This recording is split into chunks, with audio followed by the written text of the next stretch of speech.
Assalamu alaikum.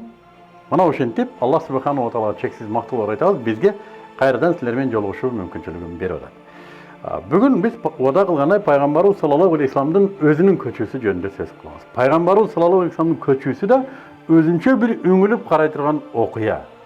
Анын даярдыгы, анын Мекке эли менен болгон мамилеси көчүү алдында. Жана менден кийин эмне болсо ошо болсун деген мамиле эмес.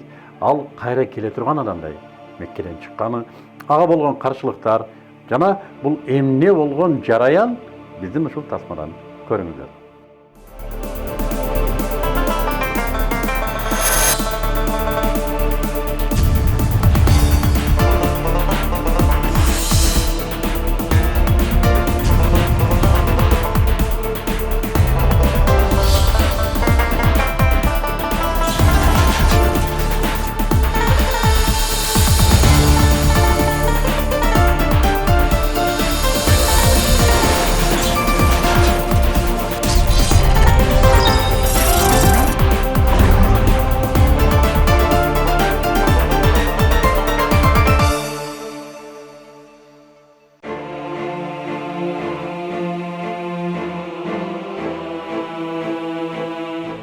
Курайштар жыйындагы кабыл алган чечимин аткаруу үчүн катуу камына баштады.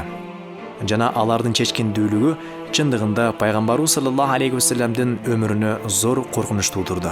Жибрил алейхиссалам кабар алып келди. Болгондо да жакшы кабар алып келди. Жана эскертти. Я Мухаммад, сен күндүзү көчпөгүн деди. Түндө көчкүнүң деди.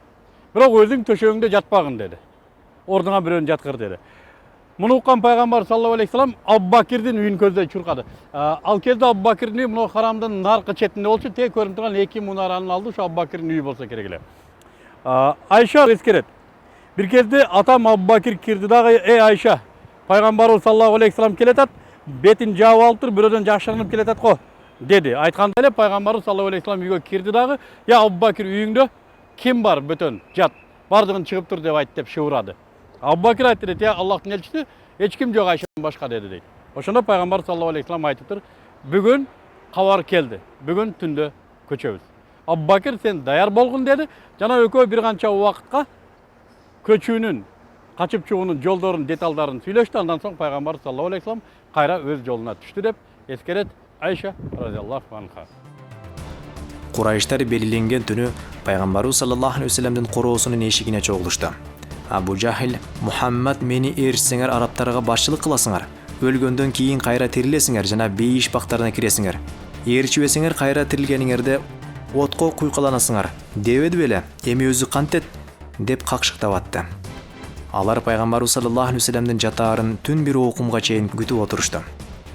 Ошондо пайгамбарыбыз үйүндө Али разияллаху анху, Абу Талиптин баласы, жаш бала Алини өзүнү ушул айтат, өзүңүн үстүңө менин жашыл чапанымды жабынып жаткын деди. Мен түндөсү чыгып кетем деди.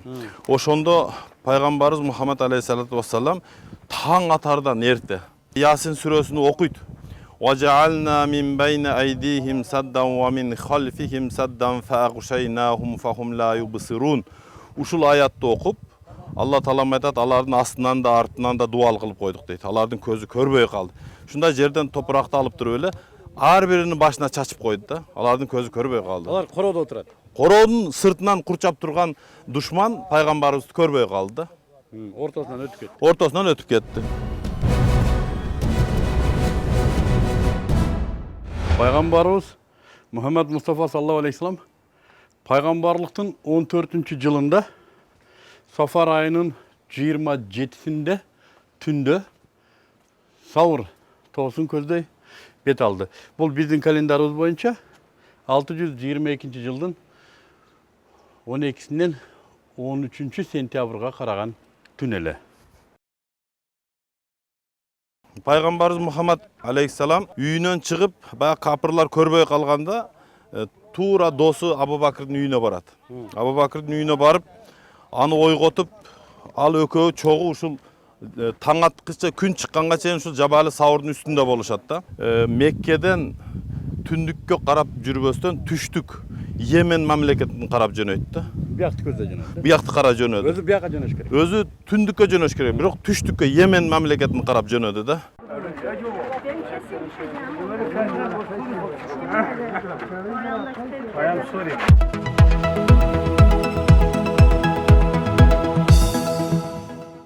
то жербетте тоолордун султаны дейт. Алардан алдыда бұл өтө сыйлуу, урматтуу башка тоолор муну сыйлайт. Алдыда адеп сактайт. Анткени бұл Алла Тааланын хабиби Мухаммад саллаллаху алейхи ва салламды өлүм коркунучудан, өлүмдөн коргоп, сактап калган өмүрүнү исламга арнашыга себепчи болгон тоонун бири ушул. Пайгамбар саллаллаху алейхи ва саллям мына ушул жашынган тоо Меккенин деңгээлинен караганда мына ушундай көрүнөт. Мында Пайгамбар алейхиссалату вассалам ушул исламды ааламга жайышыга экинчи жашоосуга себепчи болгон мына ушул Жабал Саур деп айтылат да. Пайгамбарыбыз саллаллаху алейхи ва саллям Саур чокусуна кеткен 4 чакырымдай таштуу чыйырды бутунун учу менен басып өттү. Баса албай калганда аны Абу Бакр желкесине көтөрүп чыкты. Бутунун учу менен чыкты дегени мүмкүн ылдый жакта изини бекитиш үчүн ошондой неме кылгандар.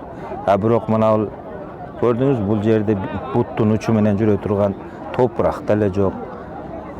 Таш, из беките турган эме дагы жок. Эми ошол ылдыйраак жакта мүмкүн ошондой болгондур.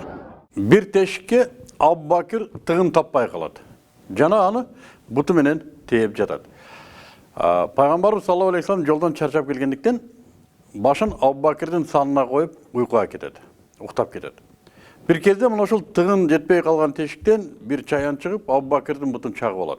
Абу Бакр ушунчалык каттуу ооруганына карабай, эркинин жетишинче Пайгамбарыбыз саллаллаху алейхи ва салламды уйгутуп албайын деп чыдап отура берет. Бирок көзүнөн аккан жашы Пайгамбарыбыз саллаллаху алейхи ва саллам бетине тамып, Пайгамбарыбыз саллаллаху алейхи ва саллам ойгонуп кетет.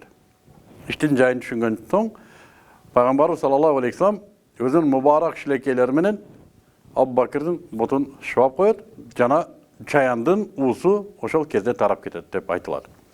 Бирок кийинчерээк Абу Бакр Сыдык көз жумгандан кийин Умар ибн Хаттаб мына ошол Абу Бакрдын өлүмүнө ошол кезде үңкүрдө чаккан чаян себепкер болгон деген сөз да бар.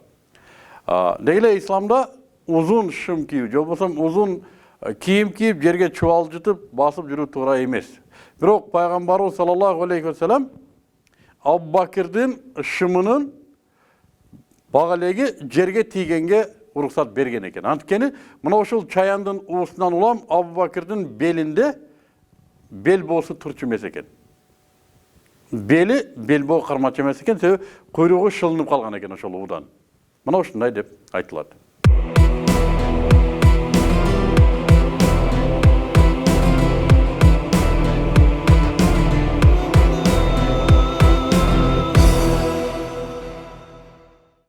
Ошентип Мекке мушриктери ойлогон пландарын ишке ашырууга колдорунан келишинче аракет кылышты. Бирок Аллах субхану ва таала натыйжа берүүчү. Натыйжа Аллах субхану ва таалада. Ал каалагандай кылат, натыйжаны каалагандай берет. Жана мушриктердин каалаган планы ишке ашпай калды. Мына ушундан улам аят түштү. Бул аят кийин Мүлк сүрөсүнө кошулган. Эстегин, я Мухаммад. Мушриктер, имансыздар сени кармоо үчүн, өлтүрүү үчүн же кууп чыгуу үчүн кандай гана айлакерликке барганын. Эстегин, я Мухаммад, Аллах да айлакерликке барды. Аллах айлакерлердин эң жакшысы деп айтат. Уйку соодо Пайгамбарыбыз саллаллаху алейхи ва саллямдын чыгып кеткенин байкабай калган мушриктер таң атканда гана эстерине келишти. Жана шаштысы кетип үйгө атып киришти да уктап жаткан Алини көрүштү. Али? Sen kimdi oyladın öyle? Muhammed kayda? Haydi Muhammed! Cevap ver, Muhammed kayda? Men bilbeyim, al çıkıp ketken.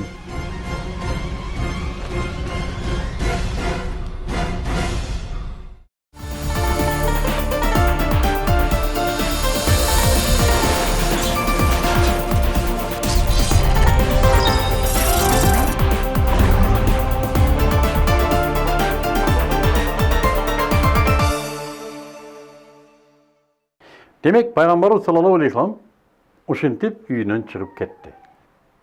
Ошентип анын жашоосунда жаңы доор башталды. Жаңы доор башталды. Керемет бир доор башталды. Кылымдар бою кыяматка чейин адамдын акылын таң алдырчу окуялар жүз бере турган саясий, экономикалык, социалдык мамилелер адам затында башка нукка бурула турган окуялар ушу алгачкы кадамынан башталды. Ушул көчүүдөн башталды. Бардыгыбызга өзүбүздүн караңгылыгыбыздан, биз батып калган караңгылык сазынан мына ушундай шыпылдаган кадамдар менен көчүп чыгууну Аллах Таала насип эткен болсун. Эмики көрсөтүүдө Аллах насип этсе, биз сиздер менен пайгамбарыбыз саллаллаху алейхи вассаламдын Меккеден, илгерки Меккеден бир 3 чакырым аралыктагы Саур тоосуна болгон жүрүшү, тарыхын чыгышы жана Саур тоосунда окуялар жөнүндө сөз кылабыз. Мен өзүм ошол жерден болгом жана өзүм ошол жерден сиздерге кабарлап берем иншаллах. Жана бул жөнүндө өз убагында көрөм десеңиздер биздин каналга жазылыңыздар, башкаларга да сунуш кылыңыздар. Эгер бизге рахмат айтам деген болсоңуздар, бул тасманы башкаларга таратууга жардам бериңиздер. Чоң рахмат. Бул каналга сөзсүз жазылыңыз. Дайым биз менен болуңуз.